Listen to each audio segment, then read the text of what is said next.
Dios los cría, no importa, estamos en Dios los cría. Es un gusto tener a un gran compañero, lo considero un amigo también, en serio, fuera de joda, un personaje, un tipo que pone el cuerpo y eso es mucho, eso es decir mucho en el periodismo. Yo cuando hablo de la palabra periodista me cuesta decir quién es un periodista. Y para mí las personas que ponen el cuerpo en la calle son periodistas. Lo tengo a Lautaro Maslin, que está con el celu, está Sí, posteando en este momento. ya el aire con mi amigo @rodoboros y el Twitter de Bolívar, ¿cómo es? En el Twitter de Bolívar dice, ahora no van a avisar, olvídate. El Instagram me acuerdo, Bolívar_visión. Y ahora el Twitter no sé, nos deja el celular ahí. Yo dejo Está el bien, celular ahí. voy a dejar el celular porque si no... ¿Cómo estás, Lautaro? Bien, saludo formal. Me gusta la onda con que viniste, me gusta el buzo. El buzo, me lo regalaron. A ver. A ver, lo mostramos. Es un emoji. De Moyo. Bueno, te decía eso, la primera pregunta, obvio. ¿Cómo es ser periodista en la calle? Bancarte la calle en el medio de la grieta. La verdad que fue algo que se dio como un proceso natural.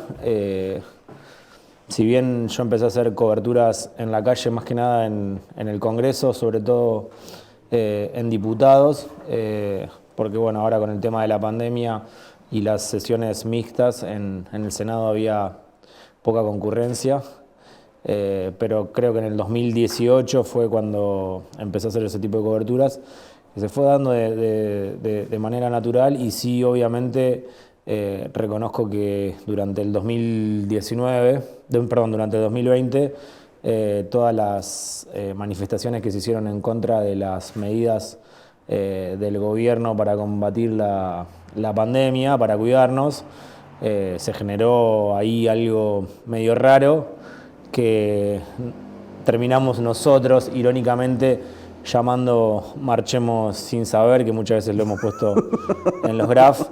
Y básicamente, bueno, lo que desprende de esa ironía es ver cómo mucha gente se manifestaba, te diría que políticamente o apolíticamente, y cuando sos apolítico creo que básicamente terminás siendo de derecha, y se veía en esas concurrencias en muchos pibes y pibas libertarios, y bueno, gente identificada con el gobierno de Juntos por el Cambio. ¿Y sufriste mucha tensión en la calle? Digo, o sea, sobre todo, pues, la mayoría de los libertarios son pibes jóvenes. Sí. Y, ¿había onda o había onda agresiva? Bueno, de hecho a dos de ellos los entrevisté. Uno que fue viral después puteando en la esquina de la casa de la vicepresidenta, y otro de los pibes se había contagiado y que no podía, me acuerdo que no podía marchar, creía que el virus no existía, pero de repente él había padecido el virus y se había tenido que aislar. Ayer Macri acaba de decir algo en la presentación del libro. Pensé que por esta gripe fuerte... La gripe fuerte, ¿no? Nos íbamos a tener que quedar sin dormir. Es un poco... curiosamente uno decía Macri al lado de Bolsonaro es el Che Guevara, pero evidentemente no. Evidentemente no. Bueno, una gripeciña. La gripe es tremendo. Sí. Tremendo, sobre todo digo, la cantidad de muertos, la cantidad de infectados, Sí. es tratar. Hay veces que una construcción discursiva, política, se vuelve bizarra. Sí. Estaba pensando en eso, nos reímos los dos, pero por otro lado, mientras me estaba riendo, me estaba medio como arrepintiendo, porque es peligroso también lo que está diciendo. Es peligroso porque está minimizando algo que está dejando a un mundo con muchas menos personas, porque fallecieron un montón de personas por la pandemia, por el coronavirus, y lamentablemente la gente lo toma como algo normal, o te lo comparan con la gripe o con los accidentes de tránsito, ¿viste? Como decís, ¿por qué no dicen cuánta gente muere en accidentes de tránsito? ¿Por qué no dicen, bueno, ayer una comunicadora, que mejor no nombrarla, decía, ¿por qué no hacen autopsias? ¿Por qué no sacan, la gente salga de los hospitales? Bueno, esa misma persona dijo que los hisopados te daban positivo porque tenían un metal y querían que vos te quedes en tu casa. A ver, ¿cuál es el negocio para el gobierno del Frente de Todos? ¿Qué negocio hay con la pandemia? Evidentemente este gobierno hubiese sido mucho mejor sin una pandemia. Entonces, ¿por qué decís están utilizando la pandemia a modo para que la gente se quede en su casa a nivel mundial? Entonces, los países están perdiendo un montón económicamente. Entonces, es un delirio decir que se está usando la pandemia para que la gente esté en la casa porque no veo cuál es el negocio. Bueno, es que yo te escuchaba y me mataba de la risa que tenés que explicarlo de frente de todos, pero de repente te sale gente con teorías de conspiración, ¿no? Digo, es una conspiración mundial. Sí. Desde Bill Gates a, no sé, a Soros. Y ahí cuando... Digo, yo muchas veces te vi yendo a preguntarle a esa gente, sí, ¿cuál fue el delirio mayor que escuchaste? O que te pegó a vos, porque capaz que pasaban y eran un montón, pero uno que dijiste, pará. Mira, el que más me acuerdo fue en la gira del Sí Se Puede, no había pandemia, una señora que me dijo, yo toqué un pobre. y yo le digo, ¿usted tocó un pobre? Sí, yo en el año 60 y pico toqué un pobre. Ahora los pobres evolucionaron, se tiñen, tienen celular. Y yo cuando me lo estaba diciendo, la verdad que la gente mucho me marca de que yo no me río, pero por dentro yo me empiezo a reír o ya me lo imagino a ese segmento en las redes sociales. Digo, esto va a generar bastante repercusión porque es un delirio lo que está diciendo. Pero bueno, por otro lado también es como un poco hacer humor, pero por otro lado me preocupa porque es real y a veces superan a la ficción. Muchas veces uno lo compara con personajes de Capusotto que terminan siendo más simpáticos y agradables los personajes de la ficción que lo que se ve en esas mismas marchas. Sí recuerdo también una señora que estaba enojada por la reforma de la Constitución y empieza a cacerolear en la puerta de la casa de Cristina Fernández de Kirchner y de la reforma de la Constitución, y yo le digo, pero señora, si la Constitución no se va a reformar, ¿qué dije? Y se pone a pensar y dice, no será la reforma judicial, la reforma judicial, la reforma judicial, y como que empieza con el chip de algo que es, me quejo porque me quejo, ¿viste? Como un poco hace la oposición de oponerse por oponerse. Pero bueno, me acuerdo de varios. Bueno, cuando sacó el DNU para las telecomunicaciones y para abaratar el servicio de telefonía, internet y cable, y también para que haya una tarifa inclusiva para los sectores que más lo necesitan. Me acuerdo que había un pibe que se quejaba porque decía, seguramente te vas a acordar, que decía, mi abuela tiene todo el derecho a pagar por un servicio mejor y esto iguala para abajo, la gente no hay que acostumbrarla a regalarle las cosas. Y yo le pregunto, ¿y usted de qué trabaja? Y me dice, no, yo por suerte no estoy trabajando, pero me mantiene mi abuela. Sí, me acuerdo. Me acuerdo. Cerrame la 8. Es que sí, pero bueno. ¿Y cómo te relacionás con las redes? Porque veo que producís y muchas veces cuando estás produciendo y armando las notas estás pensando en las redes también. Me descubriste. No, bueno. No, bueno, sabemos que un contenido en el canal puede tener una duración por ahí un poco más extensa que en las redes sociales y hay veces que salir, grabar, producir, conseguir el contenido, después pedirle a los productores, como en tu caso, Nere, de pasarme el informe entero, no, pero es muy largo, qué sé yo, que esto, que el otro, te lleva a pensar y haces bien, digo, porque me parece también que está bueno tratar de imitar el formato de las redes sociales para la tele y no el de la tele para las redes sociales. Entonces,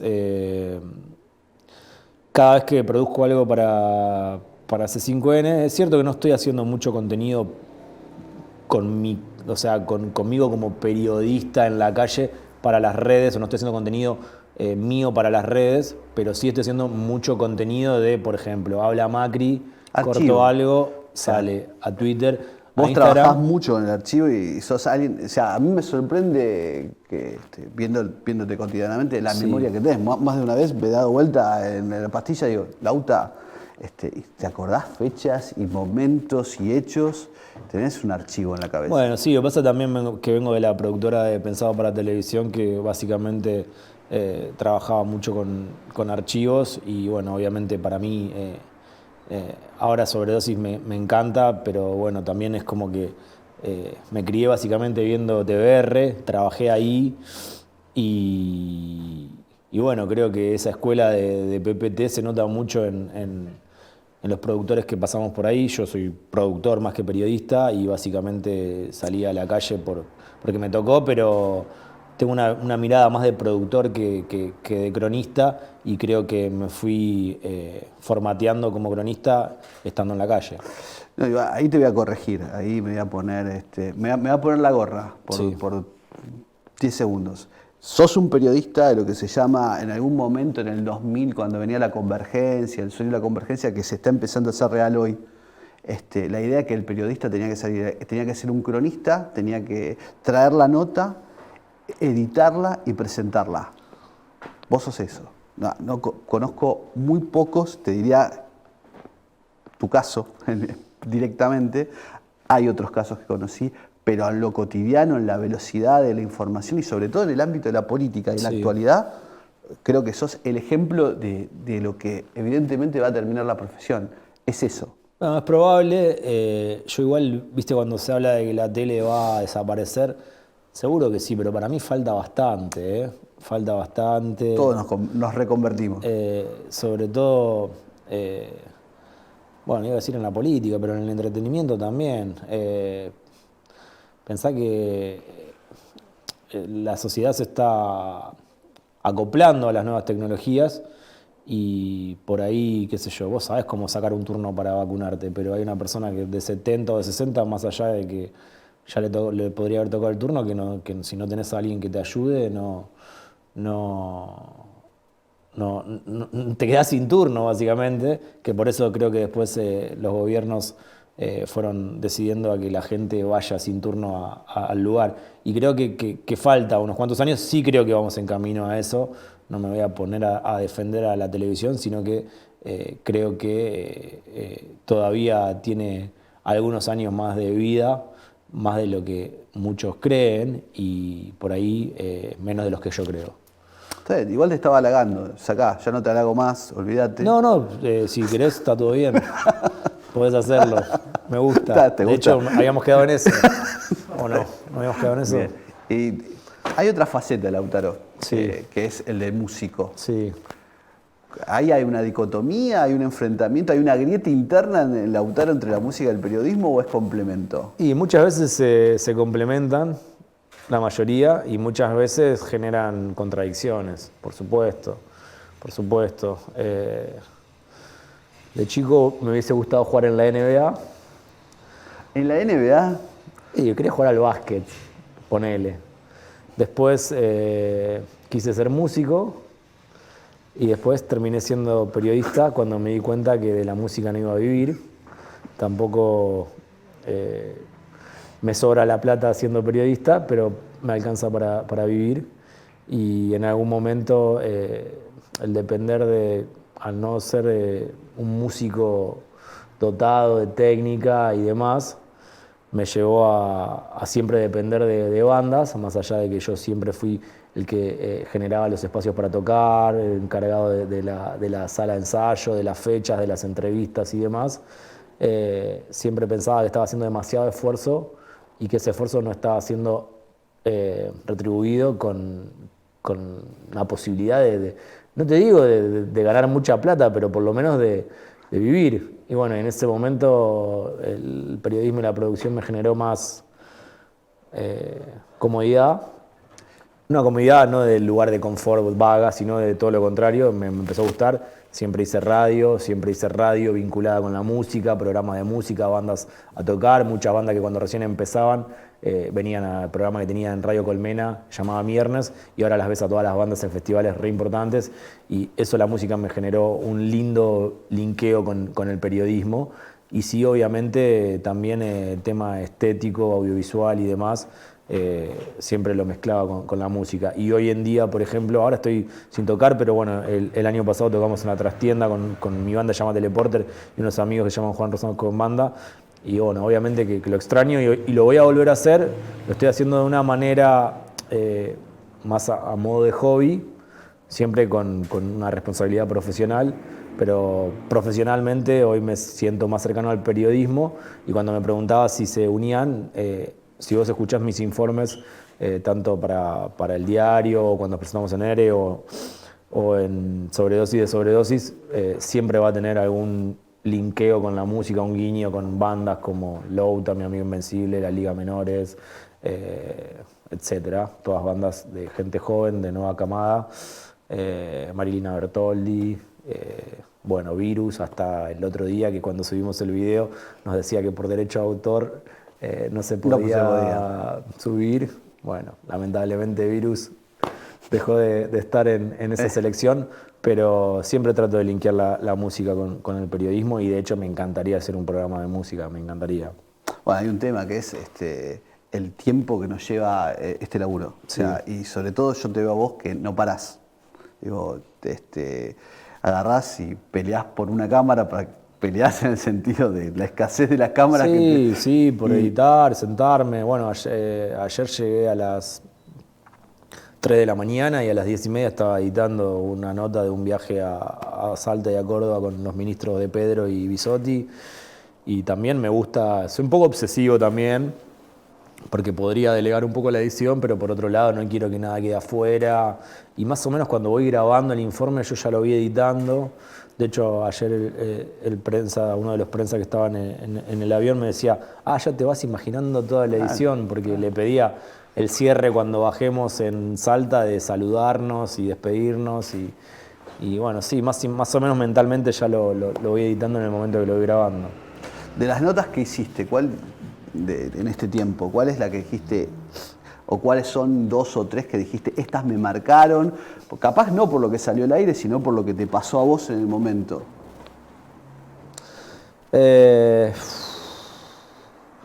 No me marcó, pero sí generó un antes y un después, por ejemplo, la no nota con Laura Alonso en la Facultad de Derecho. Me acuerdo que ella estaba dando una charla, un curso, ella se había quejado de algunos fiscales por algunos comportamientos, por no presentarse a la justicia en un momento. Y bueno, y justo en ese momento ella estaba defendiendo a Stornelli, no había tuiteado nada, estaba en la Facultad de Derecho y cuando estaba ella la titular de la Oficina Anticorrupción y yo le pregunté a usted, ¿le parece que la titular de la Oficina Anticorrupción sea del macrismo? Y estaba en la Facultad de Derecho y justo le dije también por qué no estudia Derecho para que haya una abogada en la Oficina Anticorrupción. No la mandé a estudiar por burra ni nada de eso, todo lo contrario, de hecho ella tiene una licenciatura en política, si no sé si no un doctorado, pero bueno, me acuerdo que esa nota generó muchas repercusiones, después una en el Instituto Ana Arendt de Lilita Carrió, cuando al cronista de La Nación lo dejan pasar, yo me mando atrás de él, subo la escalera y cuando Lilita se da cuenta que estamos adentro, empieza a decir, ¿a dónde están los delincuentes de C5N? Le digo a los... Bueno, me acuerdo en ese momento fue muy viral. En ese momento estábamos complicados en el canal, digo, había una situación, totalmente. Esta asamblea permanente, Sí. era... Sí, después una que me sorprendió mucho, fue una nota con Piñón Fijo en los Martín Fierro, que me dijo algo así como que el neoliberalismo no derrama pobreza. Yo en ese momento él estaba trabajando en Canal 13 y yo dije, no me va a decir nada, no lo voy a llevar para el lado de la política, me gusta estar vestido, disfrazado de Piñón Fijo, me genera simpatía. Y cuando me tiró esa definición me sorprendió, de hecho generó muchas repercusiones. Estoy tratando de acordarme porque la verdad que hice muchas, ahora estoy saliendo un poco menos a la calle, pero estoy saliendo bastante, o sea, salgo 1 o 2 veces por semana, más una que 2, pero me acuerdo que tuve una época en que salía 3, 4 veces por semana, todo el tiempo, grababa, generaba contenidos y la verdad que son varias y en relación a las redes sociales siempre trato de ese contenido después plasmarlo en mis redes sociales y que la gente lo pueda ver. ¿Y cómo te llevas con las redes? Con las repercusiones, con los insultos, con la grieta y al mismo tiempo con los halagos. Pues estás ahí justo, de alguna manera sos una cara que te expones, muchas veces sos la cara de C5 en la calle. No, me llevo bien, trato de no darle muchas bolas. Hay veces que me dejo llevar y me cuelgo un toque y me enojo por algún tipo de comentario. Me molestan mucho los insultos, de un lado de la grieta y del otro.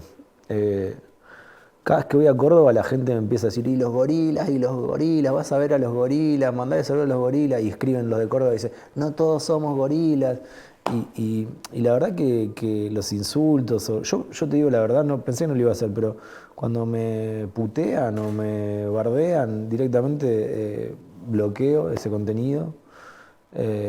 Y cuando subo algo, por ejemplo, ayer subí algo de Macri y alguien pone, no sé, culo roto, no sé qué, al macrista, también, también. O sea, uno tiene la libertad de hacer lo que quiere y otro tiene la libertad de dejar que te siga o seguir a quien quiere. Eh, no está bueno bloquear, pero tampoco está bueno insultar.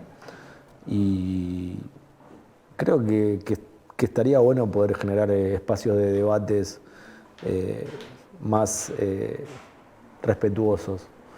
Pero es muy difícil, de un lado de la grieta y del otro. De un lado de la grieta y del otro, Rodo. Yo creo eh, que, que esa gente que criticamos recién de las marchas está en los dos lados de la grieta y lamentablemente hay un nivel de virulencia y violencia que me sorprende y no deja construir, no deja construir. Uno puede criticar desde el humor y desde la información o desde la ideología, pero me parece que siempre tiene que ser desde el respeto. Y desde lo racional, ¿no? El tema es Totalmente. cuando te encontrás desde argumentos o hasta actitudes o gestos irracionales. Ahí es cuando decís, epa, ¿qué pasó acá? O Sí. sea, ¿dónde se cruzó el límite? Sí, sí, bueno, me pasó hará un par de meses, un poco más te diría, que fueron 20 personas antivacunas a la puerta del canal y te decían, si yo soy alérgica al huevo y de repente la vacuna tiene huevo y me va a hacer mal. ¿Y qué dice, señora? O sea, ¿cómo vas a debatir eso? Muchas veces las notas, la mayoría son ir a poner el micrófono, tiki, y editar. Y muchas veces me han criticado por editar, entonces te decía, ustedes después me editan todo, señor, está en vivo, pero me editan en vivo igual. No se puede, no se puede, no se puede, así no se puede, así no se puede. Vos esto me lo vas a cortar, no me estás grabando porque veo que la luz está apagada. Sí, señor, mande saludo, que va a ver que su saludo va a salir. Bueno. O otro en la plaza, me acuerdo otro en la plaza que me hacía así, me decía, esto no se va a ver al aire, esto no... Señor, está en vivo, se está viendo en este momento. Es divertido igual, Obvio, es obvio, divertido. obvio. Me preocupa igual. Es que eso te iba a decir, o sea, te escucho y tenés como, por un lado, la pasión y te divertís, y por el otro es la reflexión cuando uno se siente y dice, ¿en qué sociedad estamos, no? Y ¿Cómo? sí, porque vos te pones a pensar que ojalá que no, y ya algunos fueron bajando el perfil, pero me acuerdo que en su momento le decíamos anticuarentena, hoy cuarentena no hay más, como hubo el año pasado, pero en esas marchas entrevistaba casi siempre a las mismas personas, ya los conocía, ya los conocía, y vos de repente decís, loco, este pibe si sale otra vez más va a ser diputado. ¿Cuánta cámara le vamos a dar? Bueno, igual hay movimiento, digo, sector de los libertarios que los ves, que marchan, que se juntan, el grupo más joven que se acerca a Milei, los ves que se repiten y a veces,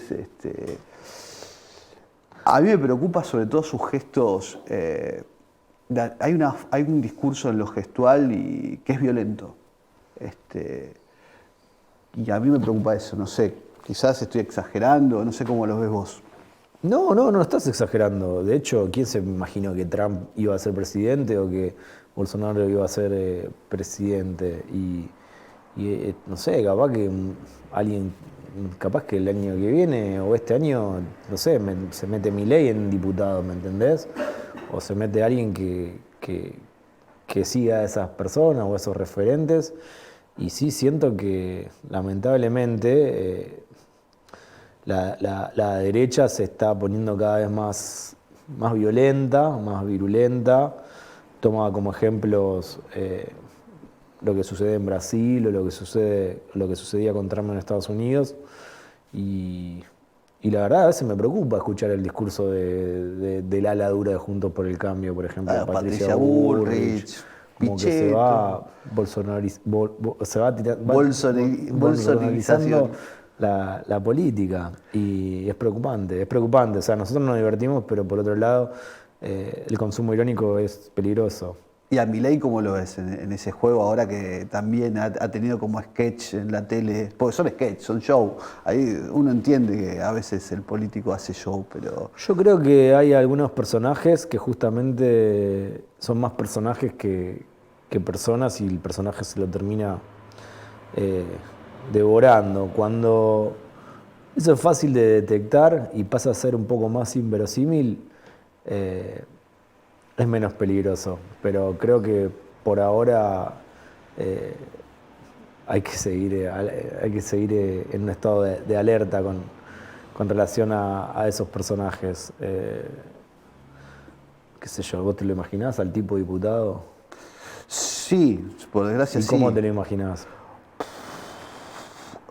No, lo veo gritando, lo veo haciendo show en la tele, que también es como que la política se ha transformado en algo mediático y se ha perdido el argumento. Mirá cómo me estás haciendo una entrevista a mí, pero bueno. Y en ese lugar podrías poner a Carrió tranquilamente. Carrió desde su paso de vestido negro religioso a una chica con los anteojos snob o psicodélicos o jugando podemos decir, con el chetaje.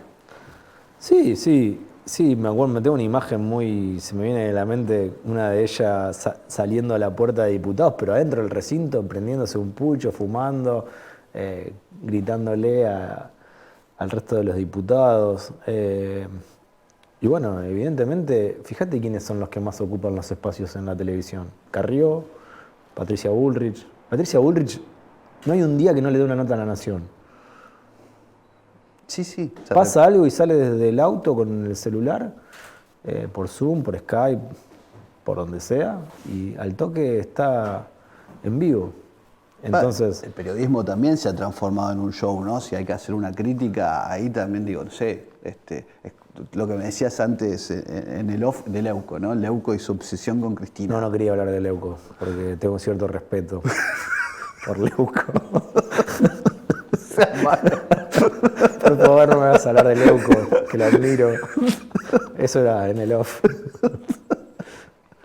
Está bien, no te pregunto por Leuco. No, Majul, te pregunto por Majul entonces. No, Luis. Bueno, Luis debería estudiarse en la facultad cómo hacer para generar escuchas ilegales, para que te lleguen escuchas ilegales corriendo en Palermo. Podría ser una materia, cuatrimestral. Cuatrimestral, más lo gastarías. Sí, cuatrimestral. Y por única vez.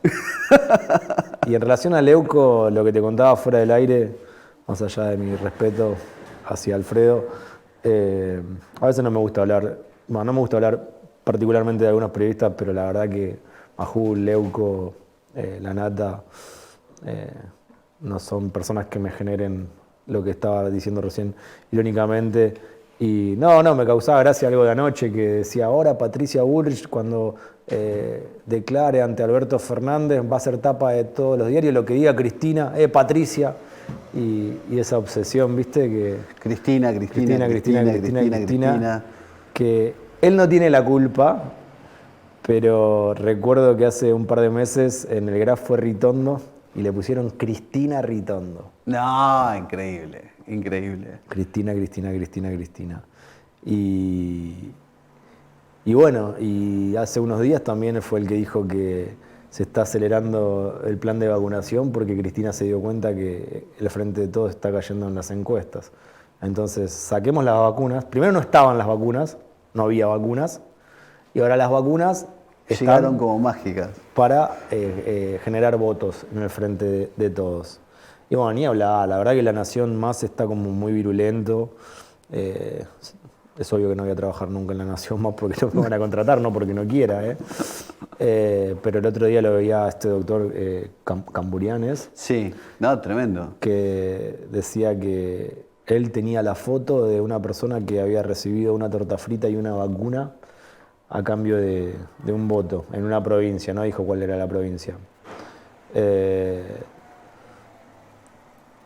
Bueno, no sé, y mide esas cosas, igual miden, en esos términos son- del número de rating miden esas cosas, Es ¿viste? increíble cómo esos discursos políticos que son viejísimos, ¿no? Desde por el chori, por la coca, por el vino, por la Bueno, heladera, por la bolsa de comida.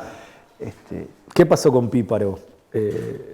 Se creyeron que con un chori, un celular, 2.000 pesos y unas 2.000 pesos, zapatillas, una zapa y un celu. ya está, listo. Es Listo, una es eso. construcción que Dádiva. David, ahí es increíble cómo se construye ese discurso. Me había colgado cuando estabas hablando del periodismo. ¿Cómo te ves más adelante? ¿Cuál es la proyección que tenés en la carrera? Hiciste un montón de cosas, Lauta, en serio, fuera de joda. O sea,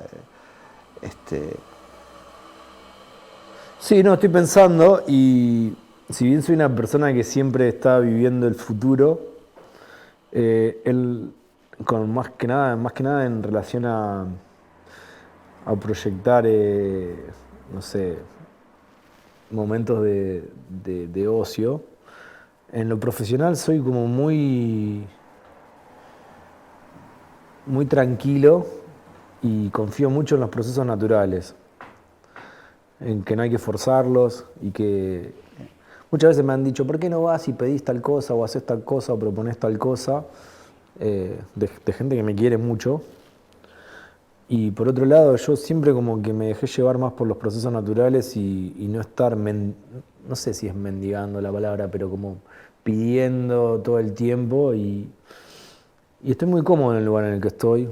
Cada vez estoy más cómodo y como que siempre voy encontrando de a poquito plus, generando plus para poder potenciar un poco más mi desarrollo como profesional. Y no sé cómo voy a estar el año que viene, pero estoy muy contento en cómo estoy entonces, ¿para qué proyectar algo que si después no se da me va a generar ansiedad? Obviamente, por ejemplo, si me decís, cuando me tocó conducir con Luli en algunos momentos algunos programas de sobredosis y sobredosis, en ese rol me sentí muy cómodo, pero también me siento muy cómodo en la calle. Y también me siento muy cómodo apareciendo en el programa. Y también me siento muy cómodo en el formato del noticiero, con Víctor Hugo, ahora con el Gallego y con Agustina.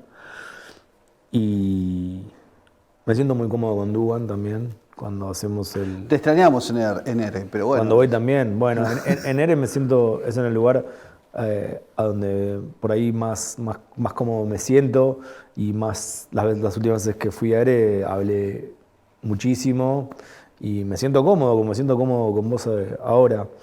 Me gustaría, cuando me preguntás cómo te imaginás, me gustaría seguir sintiéndome productivo, cómodo y sí por ahí no estar todo el tiempo corriendo con la edición, la producción y demás. Pero bueno, te nombré un montón de programas y en todos me gusta estar, cada vez que puedo estoy, qué sé yo. Pero me veo en este camino. Y en lo personal, ¿la pandemia cómo te cruzó? Viste que los cambios que se produjeron. Sí, sí. Primero, me acuerdo que una vez Darío Gaño me había dicho algo así como que somos unos privilegiados al ser esenciales.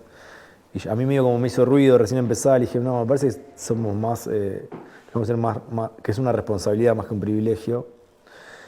Y después le terminé dando la razón, más allá de que hay que ser responsable, pero sí es un privilegio, porque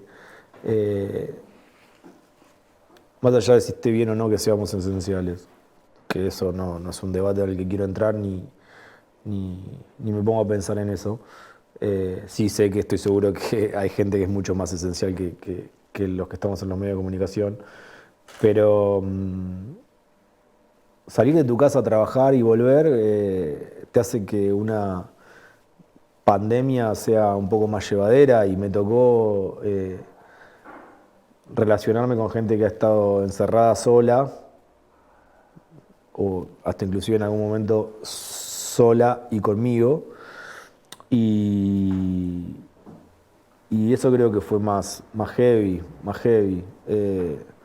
Obviamente que el otro día cuando se abrió la posibilidad de ir a tomar algo a la noche, me senté en un bar en una esquina que tenía todas las mesas libres, que era el único bar que tenía las mesas libres porque el resto estaba explotado y eso tampoco me hacía sentir cómodo.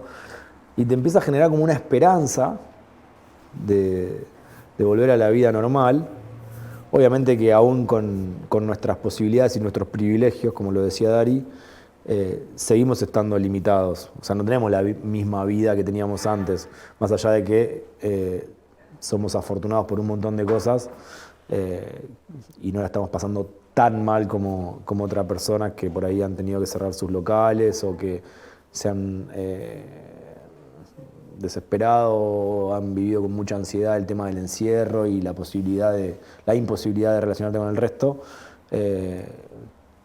Creo que es el momento en el que tenemos que manejar la ansiedad y ser menos ansiosos porque creo que, o sea, falta menos y que falte menos te genera más ansiedad. Entonces digo, creo que es el momento donde hay que manejar la ansiedad porque falta menos. Antes de ayer entrevisté a la ministra de Salud, Bisotti, y le pregunté cuándo creía que íbamos a tener una vida más parecida a la normal y me dijo que seguramente en agosto o septiembre vamos a estar un poco más aliviados y ya saliendo de este año y medio que fue muy duro para todos. La verdad que lo de la pandemia, no sé, obviamente no quiero que vuelva a pasar, no sé qué va a pasar, pero creo que en algo nos marcó a todos y ahora pensando en relaciones, en relación a lo profesional o al periodismo, creo que también sacó, no solo del periodismo, pero no, en un momento jugaba con que de la pandemia vamos a salir mejores y más buenos y todos vamos a chapar con todos, abrazados, felices, con macristas, kirchneristas. Y yo creo que la pandemia sacó lo peor de la especie humana, en todo sentido. En todo sentido. Bueno, no sabía tu parte tan sensible. Bueno, sí, la conozco, pero la estás sacando a full y me encanta. Autodefinite, decite, ¿quién es Lautaro? Pero para vos,